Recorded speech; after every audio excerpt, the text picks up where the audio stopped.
Flying Colours Foundation එකෙන් කරන එක් සුවිශේෂී ව්‍යාපෘතියක් තමයි It's Me ව්‍යාපෘතිය.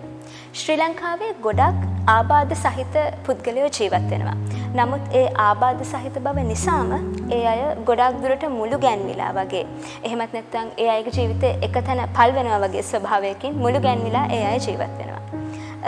අපේ අරමුණ තමයි ඒ අයව ඒ මුළු ගැන්වුණු ස්වභාවයෙන් එළියට අරගෙන ඒ අයගේ තියෙන හැකියාවන් ඉස්මතු කරගෙන ඒ හැකියාවන් සංවර්ධනය කරගනිමින් ජීවිතේ ඉස්සරහට යන්න ඒ අයට හයියක් වීම, ඒ අයට උදව් උපකාර කිරීම සහ ඒ අයට මඟ පෙන්වීම. අපි ඔබටත් ආරාධනා කරනවා අපේ මේ සුවිශේෂී කාර්යභාරයත් එක්ක එකතු වෙන්න කියලා.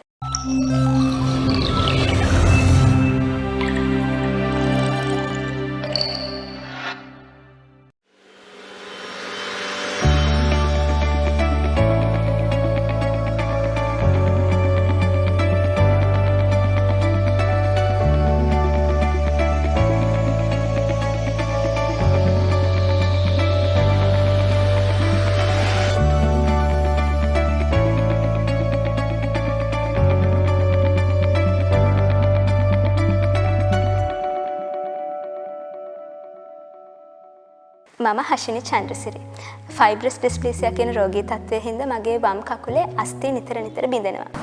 So my name is Ramendra Tambaya. I'm here to speak about myself. I have been diagnosed as a dyslexic student. මම තිමාලි පියාණි කත්රියා රති. මගේ ගම අනුරාධපුර.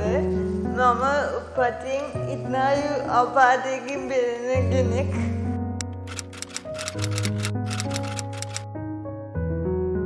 අපි දන්නවා බොහෝ පුද්ගලයන් මේ ලෝකෙ සිටිනවා, බොහෝ දරුවන් මේ ලෝකෙ සිටිනවා විවිධ හේතු නිසා විවිධාකාරයේ ආබාධවලට ලක් වෙන්නට සිදු වූ. සමහර විට මේවා උපතින් ගෙනෙන ආබාධ වෙන්න පුළුවන්, සමහර විට ජීවිතේ පසු කාලයේ ඇති වෙන ආබාධතා වෙන්න පුළුවන්. ඒ වගේම මේ ආබාධතා අපිට පෙනෙන දෙයක් වෙන්නත් පුළුවන්, විශේෂයෙන් ශාරීරික ආබාධතා. එහෙම නැතිනම් නොපෙනෙන ආබාධතා, බොහෝ වෙලාවට මානසික ආබාධතා අපිට ඒ වගේ හඳුන්වන්න පුළුවන්. මේ දෙවිධයටම ආබාධතා තියෙන අය අපේ සමාජයේ අපේ දරුවන් අතර ඉන්න පුළුවන්. එතකොට අපිට තියෙන ලොකුම ප්‍රශ්නයක් තමයි යම්කිසි කෙනෙක්ට ආබාධයක් ඇති වුණාම අපිට සම වයසේ අනිත් පුද්ගලයන් කරන සමහර දේවල් කිරීමට අභියෝග එල්ල වෙන්න පුළුවන්. ඒ වගේම ඒ අභියෝග ජීවිත කාලයටම බලපාන්න පුළුවන්. සමහර වෙලාවට ඔවුන්ගේ පවුලට, ඔවුන් ජීවත් වෙන සමාජයටත් ඒවා වක්‍රාකාරයෙන් බලපාන්න පුළුවන්. එතකොට කෙනෙක්ට ආබාධතාවයක් තිබුණොත්, එහෙම නැත්නම් දරුවෙකුට විශේෂයෙන් ආබාධිත තත්ත්වයක් දැනුනොත්, ඒක බොහෝ වෙලාවට දෙමව්පියන්ට, එහෙම නැත්නම් ඒ පුද්ගලයාට පවා ලොකු මානසික පීඩනයක්, එහෙම නැත්නම් ලොකු අභියෝගයක් විදියට අපිට හිතෙන්න පුළුවන්. නමුත් අපි මතක තියාගන්න ඕනේ විශේෂම දේ තමයි ආබාධිතතාවයක් කිසිම විටක කිසිම පුද්ගලයෙක්ව නිර්වචනය කරන්නේ නැහැ කියන එක. මොකද අපි දන්නවා ඕනෑම කෙනෙක්ගේ තමුන් සමාජයේ කොච්චර දුරකට ඵලදායී පුරවැසියෙක් වෙනවද, සමාජයේ කොයිතරම් බබලන පුරවැසියෙක් වෙනවද කියන එක තීරණය වෙන්නේ තමුන්ගේ පෞරුෂත්වය, තමුන්ගේ චිත්ත වේග පාලන හැකියාව, තමුන්ට තියෙන වෙනත් දක්ෂතා, තමුන්ගේ ගුණාංග යන බොහෝ දේවල් එකතු වෙලා තමයි කෙනෙක්ව නිර්වචනය වෙන්නේ. ඒ අනුව බලනකොට ආබාධතාවයක් තියෙන එක කිසිම විටක කෙනෙක්ව නිර්වචනය කරන්න අපිට පාවිච්චි කරන්න බෑ. ඒක ඔබට බොහෝ වෙලාවට උදාහරණ වශයෙන් දකින්න පුළුවන්. ලෝකයේ විතරක් නෙමෙයි ලංකාවෙත් බොහෝ ආබාධිත සහිත පුද්ගලයන් අපේ අතර ඉන්නවා. ඊටාම විශේෂ ගුණධර්ම සහිත, ඊටාම විශේෂ දක්ෂතා සහිතව ලෝකයේ ඉදිරියටම ගිහින් ලෝකයේ දිනපු පුද්ගලයන්. ඒ ගුණාංග මත තමා තමුන් කොච්චර දුරකට ඉදිරියට යනවද, තමුන්ගේ දක්ෂතා පෙන්වනවද කියන එක තීරණය වෙන්නේ. එතකොට මට කියන්න අවශ්‍ය වෙච්ච පළවෙනිම පණිවිඩය තමයි කිසිම විටක ආබාධිතතාවයක් තමුන්ව නිර්වචනය කරනවා කියන එක සිතන්න එපා.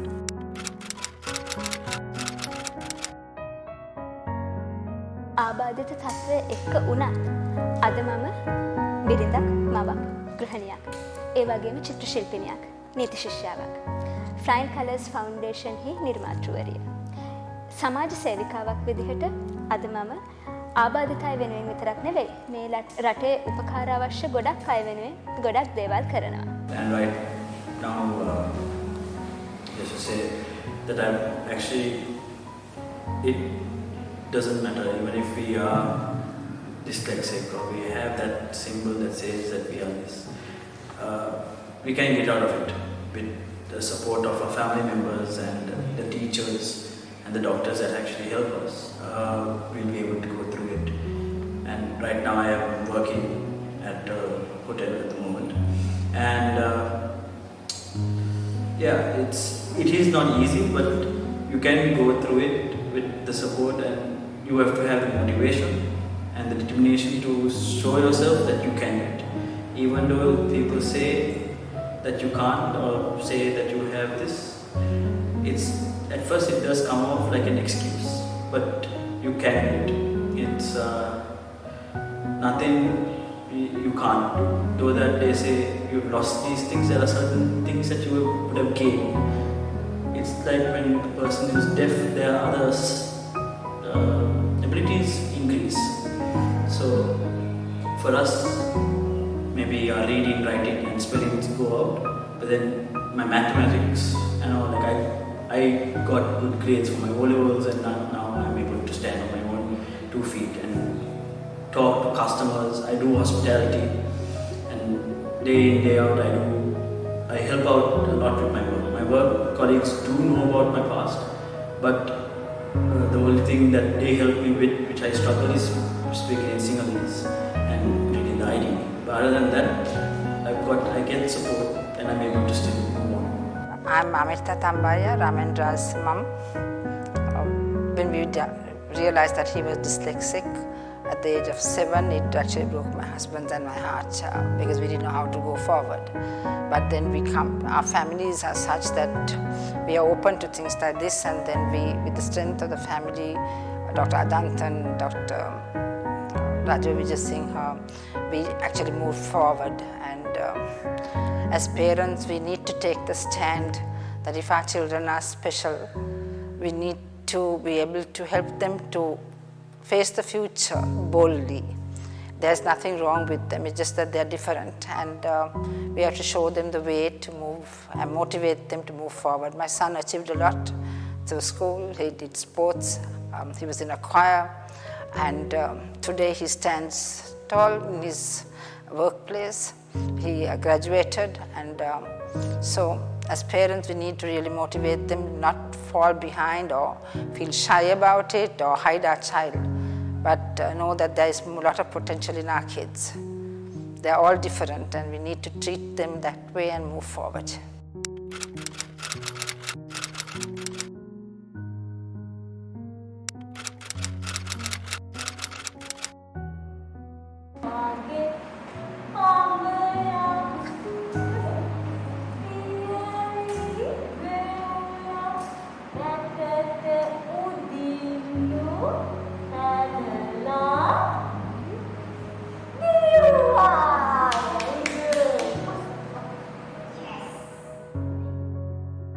ඔබ ආබාධිත සහිත පුද්ගලයෙක් දරුවෙක් නම් ඔබට ඔබගේ පුද්ගලික හැකියාවන් වැඩි දියුණු කරගත හැකියි. ඔබ සමාජයක් විදියට, ඔබ පවුලක් විදියට, ඔබ රටක් විදියට අපි මේ ගොඩනගෙන සමාජ කතිකාව උදව් කරගෙන ආබාධ සහිත පුද්ගලයන්ගේ සහභාගීත්වය සහ ඔවුන්ගේ ඵලදායීත්වය රටට යොදා ගැනීමට අපට උදව් කළ හැකියි. මම තිමාලි පියාණන් කත්රියාරති. මගේ ගම අනුරාධපුර. මම උපතින් ඉත්නායු ආබාධයකින් බෙදෙන කෙනෙක්. ඒතුවෙන් මගේ අත් දෙක දාමට ඇවිදීමේ අබාධයක් මෙන්ම දමාල වදන උත්තරණය කිරීමේ අබාධයක් තියෙනවා. නමුත් මම ඒ දියුණු දේවල් අවිපවා අද වෙනකොට මම කැඩෙන විද්‍යාලයේ තනට නිවේදනය වෙන්නේ විද්‍යාලයේදී උපාධියක් අදාළලා දිනනවා. ඉතින් ඒ වගේම මම අද ආබාධිත ළමයි වෙනුවෙන් කොටක් වැඩ කරන සමාජ සේවිකාවක්. ඇත්තටම මට මෙතන එනකොට ලොකු අභියෝග කොටක් ආවා. විදිහට මේ සමාජයේ තියෙන ආකල්පවල ගැටලුව අද මෙතෙන්ද ලොකු බාධාවක් වුණා. නමුත් මේ අභියෝග දායකයන් මට එන්නේ මගේ පවුලේ ජීවිතය මට උදව් කළා. ඉතින් ඇත්තටම මම කියන්නේ ආබාධිතකම කියන්නේ ජීවිතේ ආබාධිත යන මාර්ගයක් නෙමෙයි. ආබාධිතකම කියන්නේ මුළු ජීවිතේම නෙමෙයි. ආබාධිතකම කියන්නේ ජීවිතේ එක්තරා කොටසක්. ඒ වගේම ආබාධිතකම ඕනෑම කෙනෙකුට මුහුණ දෙන්න පුළුවන්. ඉතින් අපි සමාජයේ විදියට අපි ආබාධිත අයිතිද බලන්න ඕනේ. ඒකට අපි වගේමයි කියලා. ඔව් ඒගොල්ලන්ට කතනය සම්බන්ධව කතා කිරීම සම්බන්ධව අවබෝධ කර ගැනීම සම්බන්ධව සහ හැසිරීම සම්බන්ධව අධ්‍යාපනය සම්බන්ධ වගේ ගොඩාක් කාරණා ගැන ගැටලු තියෙනවා අපහසුතා තියෙනවා. නමුත් සමාජයේ විදිහට අපි තේරුම් ගන්න ඕනේ කාරණේ තමයි නැත්තම් කතනහා භාෂා චිකිත්සකවරයෙක් විදිහට මට දෙන්න තියෙන පණිවිඩය තමයි ඔවුන්ගේ අපහසුතා තිබුණත් ඔවුනුත් සමාජයේ අනිත් අය වගේම ඒ පුද්ගලයන් එක්ක හරියට ගනුදෙනු කරන්න පුළුවන් කොටාශයක්. අපේ අවධානය යොමු වෙන්න ඕනේ වැඩිපුරම ඔවුන්ගේ අපහසුතා පිළිබඳ නෙමෙයි ඔවුන්ට කරන්න පුළුවන් දේවල් ගැන. ඒගොල්ලන්ටත් අනිත් අය වගේම කතා බහ කරන්න අදහස් සුමාරු කරගන්න දරුවෙක් නම් අධ්‍යාපනය හදාරන්නේ හැම දෙයකටම අවස්ථාව සහ අයිතිය ලැබෙන්න ඕනේ. එතකොට ඒගොල්ලන්ගේ අපහසුතාවයක් තියෙනවා නම් ඒ අපහසුතාවය කොයිතරම් දුරට මගහරව ගන්න පුළුවන්ද කියන එක සමාජය විසින් අපිට තීරණය කරන්න පුළුවන් දෙයක්. අපි ඔවුන්ට අවශ්‍ය පහසුකම් දෙනවා නම් අපි ඔවුන්ට අවශ්‍ය සහයෝගය දෙනවා නම් ඒ අපහසුතාවය තිබුණත් ඒ හරහා ඔවුන්ට ඔවුන්ගේ ඉලක්ක අරමුණු වලට යන්න පුළුවන්. එතකොට ඒ අපහසුතාවය තවදුරටත් ගැටලුවක්ද නැද්ද කියන එක තීරණය කරන්න පුළුවන් වෙන්නේ අපිට අපේ සමාජයට. ඒ නිසා මට දෙන්න තියෙන පණිවිඩය තමයි විවිධ අපහසුතා සහිත දරුවන් තිබුණත් ඔවුනුත් සමාජයේ සාමාන්‍ය කොටසක් අපි වගේම. ඔවුන්ට සමාජයේ සම අයිතීන් ලැබෙන්න ඕනේ, අවස්ථා හම්බෙන්න ඕනේ. පුළුවන් තරම් ඔවුනුත් අපේ වැඩ කටයුතු සම්බන්ධ කරගන්න ඕනේ.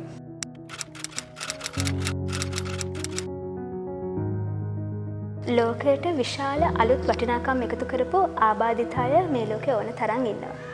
ඒගොල්ලෝ ක්‍රියාවෙන් එයාලගේ ජීවිතවලින් ඔප්පු කරලා තියෙනවා ආබාධිත බව ජීවිතේ ඉස්සරහට යන්න, ජීවිතේ දියුණු කරගන්න බාධාවක් නෙවෙයි කියන එක. ඒ වගේම එයාලා ඔප්පු කරලා පෙන්නලා තියෙනවා. හැබෑම ආබාධිත බව තියෙන්නේ ශරීරයේවත් වෙන කිසියම් විදිහකින්වත් නෙවෙයි. පරාජය බාර අරගෙන මුළු ගැන්වෙන්න එකග වෙන හිතේ කියන එක. ඒ නිසා ආබාධිත අය ඊටාම ශක්තිමත්. එයාලට අපි අනුකම්පා කරන්න ඕනේ නැහැ. අපි එයාලට සමානව සලකන්න ඕනේ. ඒ වගේම පුළුවන් හැම මොහොතකම ඔව් ඔයාට පුළුවන් කියන කාරණාව ආබාධිත අයගේ හිතට ධාරණය කරන්න, ආබාධිත අයට ඒ ගැම්ම දෙන්න අපි අපේ සමාජයක් විදිහට පුළුවන් තරම් උනන්දු වෙන්න ඕනේ. මං හිතන්නේ අපිට සමාජයක් විදිහට ඒ ටික කරන්න පුළුවන් වුණොත් කිසිම ආබාධිත කෙනෙක් කවදාවත් ගෙවල් ඇතුළට වෙලා මුළු ගැන්විලා අසරණභාවයෙන් ජීවත් වෙන එකක් නැහැ.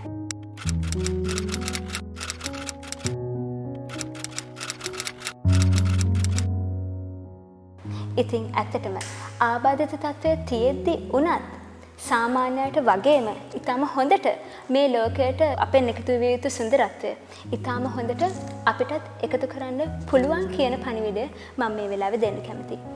ආබාධිත අයට සාමාන්‍ය අයට වගේම සැලකීම සහ ආබාධිත අයට අවශ්‍ය මොහොතවල් වලදී සුවිශේෂීව උදව් කිරීම කියන දෙක සමාජයෙන් ඊටම හොඳට ලැබුණොත් ආබාධිත අයට මේ ලෝකෙ දිනන්න බැරි දෙයක් නෑ.